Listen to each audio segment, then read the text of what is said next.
light blonde hair, baby blue eyes. I remember. That's what you had. You were just a kid. We were all just kids. I really thought we did, or in the very least, we could get rid of the idea that what happened was because of us. There must have been something else that caused it. I remember the school counselor telling me it's not your fault, it's not your fault. I didn't say it at the time. I couldn't say it, but I should have asked him, what about the assaults? What about the time he walked home and that ice chunk bounced off the back of his head? He looked dead on the ground, sprawled out. Makes me nauseous to think about the monstrous band of brothers, same ones who'd cry to their mothers because they got the wrong flavored juice box in their lunch, a bunch of pompous fake tough guys standing over him, pissing and spitting on a child of whom was unconscious. We had no conscience. Where was our conscience? Did we even have a conscience? The tormenting was constant. We were constantly flicking his frostbitten ears. Why was it so easy to see past his tears? This went on for years.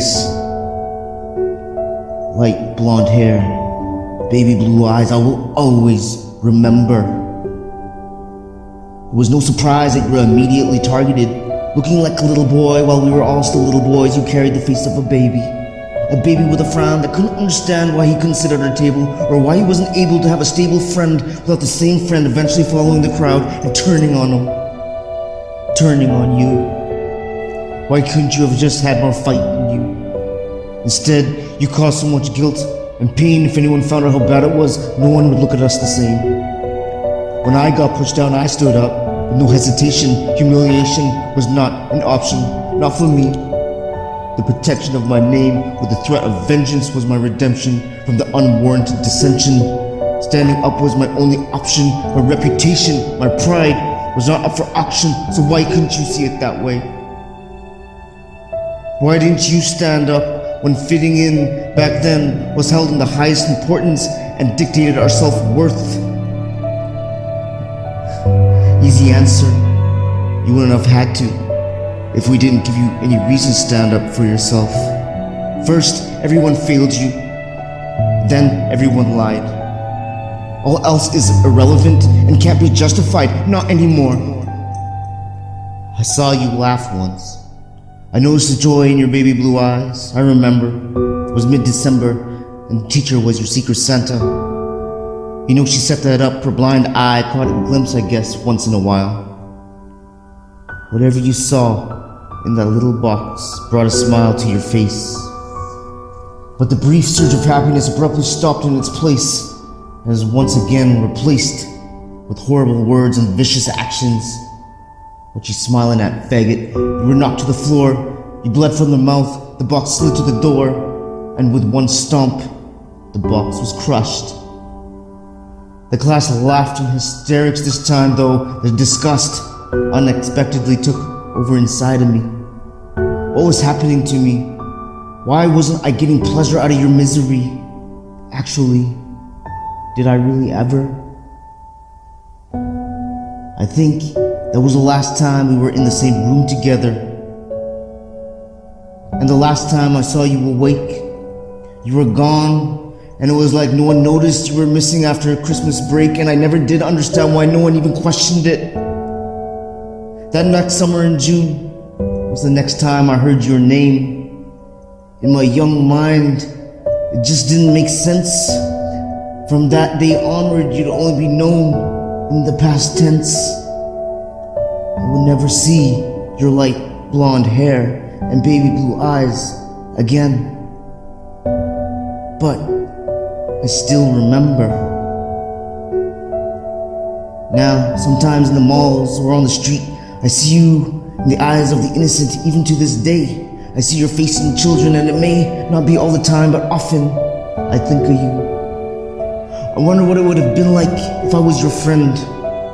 Would the end have been different? I would have fought with you. I would have stood up for both of us if you didn't have it in you. We would constantly battle the cruelty that was only snowballing over the past decades and will only continue to get worse. Children holding up signs online screaming for help. What more do we need in order to see the writing in front of us? Or the girl who just needs to feel wanted, but her own mother says she's too fat in her skin, so she purges so she can be thin and fit in. Or the father who disowns his son for kissing a boy. And what about the teacher that called a child stupid, shaming him for still playing with toys?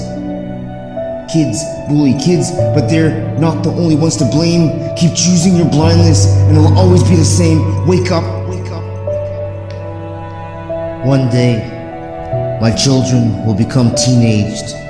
They'll feel too ashamed to kiss me or hug me. They'll have to keep face. They'll run away waving, but it's only a phase. But not today, not today, not today. Today, I will hold on to my babies longer. Today, I will kiss their lips and hold their hands just a little longer. Today, I will protect them by holding them tightly in my arms and being the man they innocently see as their guardian, whose hands are filthy with dirt and blood, but I will still hold on to that innocent love as long as I can.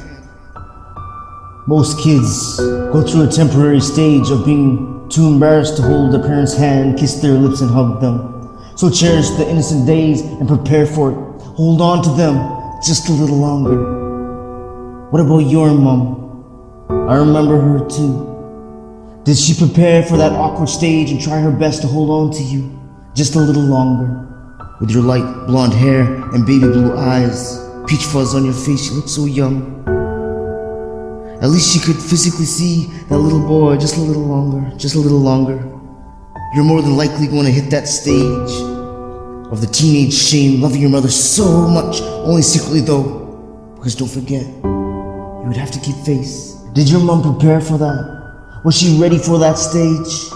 All the other kids turned that age and stepped into this temporary phase. You did the same as them, like the other kids. You stopped holding her hand at 15. You stopped kissing her lips at 15. You stopped hugging her at 15. You stopped being her baby at 15. You left her, but for good. At 15, you never grew old enough to secretly love your mom to keep face.